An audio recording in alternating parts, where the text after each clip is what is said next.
Hello everyone, मेरा नाम है एडवोकेट तेजस्विनी सिंह राजपूत और आज हम बात करने वाले हैं one of the most important topic of our Indian constitution, जिसका नाम है बेसिक स्ट्रक्चर।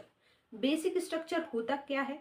जैसा कि हमने पिछली क्लास में पढ़ा था, अमेंडमेंट प्रोसीजर जब हम पढ़ रहे थे कि बेसिक स्ट्रक्चर क्या होता है, कौन से केस से आया, तो केशवानंद भारती जी के केस से आया। होता क्या है, अगर हम बात करें कि बेसिक स्ट्रक्चर है क्या, तो बेसिक स्ट्रक्चर एक ऐसा प्रोविजन है, एक कुछ ऐसे पॉइंट्स दिए गए हैं किसके द्वारा, कॉन्स्टिट्यूशन के द्वारा, कुछ अलग अलग जजमेंट्स दिए गए हैं सुप्रीम कोर्ट के द्वारा, जिससे बेसिक स्ट्रक्चर में डाले गए हैं वो पॉइंट्स, और वो पॉइंट्स से पार्लियामेंट छेड़छाड़ नहीं कर सकता। यानी इन सिंपल वर्ड्स अगर हम बात करें कि पार्लियामेंट्स अगर बेसिक स्ट्रक्चर में कुछ पॉइंट्स दिए गए हैं, उन पॉइंट्स को अमेंड नहीं कर सकता। लेकिन बेसिक स्ट्रक्चर के बारे में पॉइंट्स जानने से पहले हमें ये जानना होगा कि बेसिक स्ट्रक्चर के बारे में बात स्टार्ट कहाँ से हुई। तो सबसे पहले अगर हम बात करें आर्टिकल 13 की और आर्टिकल 368 की, तो आर्टिकल 13 कहता है कि पार्लियामेंट के पास ऐसी कोई भी पावर नहीं है, ऐसी कोई भी वो लॉ नहीं बना सकता जिससे फंडामेंटल राइट्स वायलेट हो। और यही आर्टिकल 368 क्या कहता है? आर्टिकल 368 कहता है कि पार्लियामेंट के पास पावर है कि वो कॉन्स्टिट्यूशन की कोई भी चीज को अमेंड कर सकती है। पर क्या फंडामेंटल राइट्स को भी पार्लियामेंट अमेंड कर सकता है? इसी के बारे में आज हम जानेंगे और एक एक करके मोस्ट इंपॉर्टेंट जजमेंट्स के बारे में बात करेंगे, कुछ केसेस के बारे में बात करेंगे। कौन कौन से केस लॉज है? सबसे फर्स्ट कॉन्स्टिट्यूशनल अमेंडमेंट एक्ट के बारे में बात करेंगे, जो कि रिलेट करता है संक्रीप केस से। इसके अलावा 17th कॉन्स्टिट्यूशनल अमेंडमेंट एक्ट के बारे में बात करेंगे, जो कि बात करता है सज्जन सिंह केस से रिलेट करता है। इसके अलावा 24th कॉन्स्टिट्यूशनल अमेंडमेंट एक्ट के बारे में बात करेंगे, जो कि रिलेट करता है गोलकनाथ केस से। इसके अलावा 39th कॉन्स्टिट्यूशनल अमेंडमेंट एक्ट के बारे में बात करेंगे, जो कि बात करता है इंदिरा गांधी केस से। और इसके अलावा 42nd कॉन्स्टिट्यूशनल अमेंडमेंट एक्ट, जिसको मिनी कॉन्स्टिट्यूशन भी कहा जाता है, हम बात करेंगे, जो कि रिलेट करता है मिनर्वा मिल्क केस से। इन सभी के बारे में हम बात करेंगे एक एक करके। आइए स्टार्ट करते हैं। अब अगर हम बात करें फर्स्ट कॉन्स्टिट्यूशनल अमेंडमेंट एक्ट की, तो सबसे पहले हम बैकग्राउंड जानेंगे, ठीक है। तो सबसे पहले अगर हम बात करें कि फर्स्ट कॉन्स्टिट्यूशनल अमेंडमेंट एक्ट काय से रिलेट करता है, तो राइट टू प्रॉपर्टी से रिलेट करता है। राइट टू प्रॉपर्टी कौन से आर्टिकल में है? आर्टिकल 31 में, जिसको हमने पढ़ा था जब हम फंडामेंटल राइट्स पढ़ रहे थे, तब वो हटा दिया गया था लिस्ट से।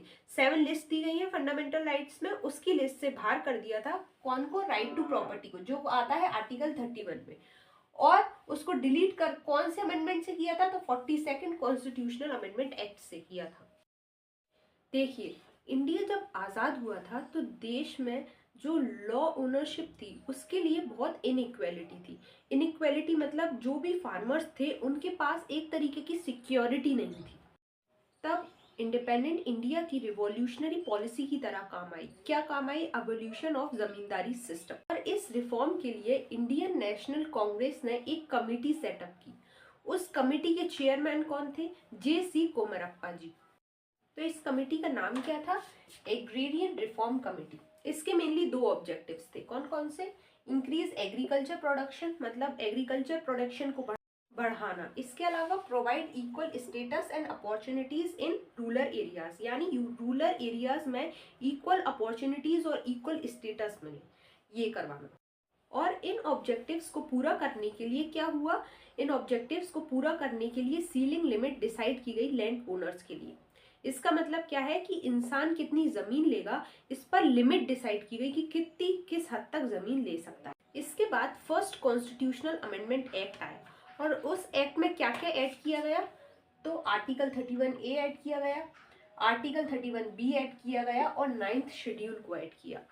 आर्टिकल 31A क्या कहता है? आर्टिकल 31A कहता है कि स्टेट के पास पावर है कि वो एक ऐसा सही तरीके से लॉ बना सकती है और किसी भी इंसान से उसकी प्रॉपर्टी ले सकती है। और यह आर्टिकल मतलब आर्टिकल 31A बताएगा कि उसको उस जमीन का कितना कंपनसेशन मिलना है। ये क्या कहता है? Article 31A। अब इस आर्टिकल का इम्पैक्ट ऐसा था कि कहीं ना कहीं फंडामेंटल राइट्स इम्पैक्ट हो रहे थे, इफेक्ट हो रहे थे, कहीं ना कहीं वॉयलेट हो रहे थे। तो इस उसी वजह से चैलेंज करते हुए कौन सा केस आया? Shankari Prasad versus union of India. इसमें कौन कौन सी बातें कही सुप्रीम कोर्ट ने? सुप्रीम कोर्ट ने कहा चेंजेस आर्टिकल्स आर वैलिड, मतलब जो भी चेंजेस हुए हैं वो वैलिड है। इसके अलावा पार्लियामेंट के पास पावर है कि वो कोई भी चीज अमेंड कर सकती है, चाहे वो फंडामेंटल राइट्स भी क्यों ना हो। इसके अलावा सुप्रीम कोर्ट ने क्या कहा? सुप्रीम कोर्ट ने कहा कि आर्टिकल 13 है वो एक ऑर्डिनरी लॉ है, वो कोई कॉन्स्टिट्यूशनल अमेंडमेंट एक्ट नहीं है। किसने कहा? सुप्रीम कोर्ट ने। कौन सी केस में कहा? Shankari Prasad versus union of India. 17th constitutional amendment act से जो भी चेंजेस इंट्रोड्यूस किए गए उसका यूज करते हुए स्टेट गवर्नमेंट ने क्या किया? स्टेट गवर्नमेंट ने लैंड रिफॉर्म्स एक्ट्स को 9th शेड्यूल में डाल दिया। अब इससे क्या हुआ? अगर कोई भी फंडामेंटल राइट कोई वायलेट नहीं कर सकता, कोई भी, मतलब फंडामेंटल राइट सुप्रीम है, लेकिन अगर वो 9th शेड्यूल में हम डाल देते हैं तो 9th शेड्यूल में जो चीजें दी गई हैं उनका, चाहे वो फंडामेंटल राइट हो चाहे कोई भी चीज हो, उसको इम्प्लीमेंट करना कंपलसरी है। इसीलिए अब इस अमेंडमेंट एक्ट को चैलेंज किया गया। किसने? Sajjan Singh versus state of Rajasthan. लेकिन सेम चीज इन्होंने भी कही। पिछले केस की तरह इस केस में भी कौन कौन सी सेम बातें कही गई कि चेंजेस आर वैलिड, मतलब आर्टिकल्स वगैरह जो भी चेंजेस किए गए हैं वो वैलिड है। इसके अलावा पार्लियामेंट कोई भी चीज अमेंड कर सकती है, फंडामेंटल राइट्स को भी अमेंड कर सकती है। ये सारी बातें सेम इसमें भी कही गई। अब हम बात करते हैं one of the most important and turning एक कह सकते हैं केस की, जिसका नाम है Golaknath versus state of Punjab. इनने ये दोनों केसेस से बिल्कुल हटकर बात कही, मतलब एक तरीके से एक टर्निंग पॉइंट हुआ। कैसे? इस केस में सुप्रीम कोर्ट ने कहा कि आर्टिकल 368 से पार्लियामेंट के पास जो पावर है वो एब्सोल्यूट नहीं है, उसमें कुछ लिमिटेशंस दी गई हैं। यानी पार्लियामेंट जो भी अमेंड करेगी उसका जुडिशियल रिव्यू किया जा सकता है। इसके अलावा सुप्रीम कोर्ट ने क्या कहा? सुप्रीम कोर्ट ने कहा कि पार्लियामेंट अगर कोई भी अमेंडमेंट लाती है तो उसमें आर्टिकल 13 अप्लाई होगा। अब इस आर्टिकल से क्या होता है? इस आर्टिकल से पार्लियामेंट की पावर कहीं ना कहीं रिड्यूस हो जाती है और इस पावर को वापस लाने के लिए वो क्या करती है? एक अमेंडमेंट लेकर आती है। कौन सा अमेंडमेंट लेकर आती है? 24th constitutional amendment act. इससे क्या क्या ऐड करती है? आर्टिकल 13 और आर्टिकल 368। आर्टिकल 13 का कौन सा क्लॉज ऐड करती है? क्लॉज 4। और आर्टिकल 368 का क्लॉज 3। आर्टिकल 13 आर्टिकल 368 पर अप्लाई नहीं होगा, ये कौन कहता है? आर्टिकल 13 का क्लॉज 4। इसके अलावा आर्टिकल 368 का क्लॉज 3 क्या कहता है? आर्टिकल 368 का क्लॉज 3 कहता है कि अगर पार्लियामेंट कोई भी अमेंडमेंट लेकर आई तो उसमें आर्टिकल 13 कवर नहीं किया जाएगा। अब हम बात करते हैं मोस्ट इंपॉर्टेंट अमेंडमेंट एक्ट की। कौन सा? 39th constitutional amendment act. ये क्यों इंपॉर्टेंट है? क्योंकि ये इंदिरा गांधी वर्सेस राजनारायण केस से जुड़ा हुआ है। तो थोड़ा सा सबसे पहले हम बैकग्राउंड जान लें। 1975 में इलाहाबाद हाई कोर्ट ने एक जजमेंट दिया जिसमें इंदिरा गांधी जी के इलेक्शन को क्वेश्चन कर दिया गया। यानी इंदिरा गांधी जी 6 साल के लिए क्या नहीं कर सकती? इलेक्टिव ऑफिस को होल्ड नहीं कर सकती। अब ऑब्वियसली इंदिरा गांधी जी इससे बहुत डिससेटिस्फाइड हुई और इसके खिलाफ उन्होंने सुप्रीम कोर्ट में एक अपील जारी की और उस अपील से एक दिन पहले उन्होंने 39th कॉन्स्टिट्यूशनल अमेंडमेंट एक्ट लेकर आया और उस अमेंडमेंट एक्ट में उन्होंने आर्टिकल 71 को पूरी तरीके से हटा दिया और आर्टिकल 329A को ऐड किया। आर्टिकल 329A कहता है कि सुप्रीम कोर्ट के पास जो इलेक्टोरल डिस्प्यूट सुनने की पावर थी, किस किस की? प्रेसिडेंट की, वाइस प्रेसिडेंट की, पीएम की और स्पीकर ऑफ लोकसभा की, वो अब नहीं रहेगी और आर्टिकल 71 को पूरी तरीके से हटा दिया गया। इसके अलावा इनको देखने के लिए एक न्यू बॉडी बनाई जाएगी। अब इन सब को देखते हुए पीएम थी कौन? इंदिरा गांधी जी, इसलिए उनका ट्रायल हुआ ही नहीं और वो आराम से पीएम रही। उन्होंने पूरा टाइम भी लिया जो रहता है पीएम बनने का। इसके बाद मोरारजी देसाई जी की अगली सरकार आई और मोरारजी देसाई सरकार जी ने क्या किया? आर्टिकल 329A को पूरी तरीके से हटा दिया और आर्टिकल 71 को वापस ले आए।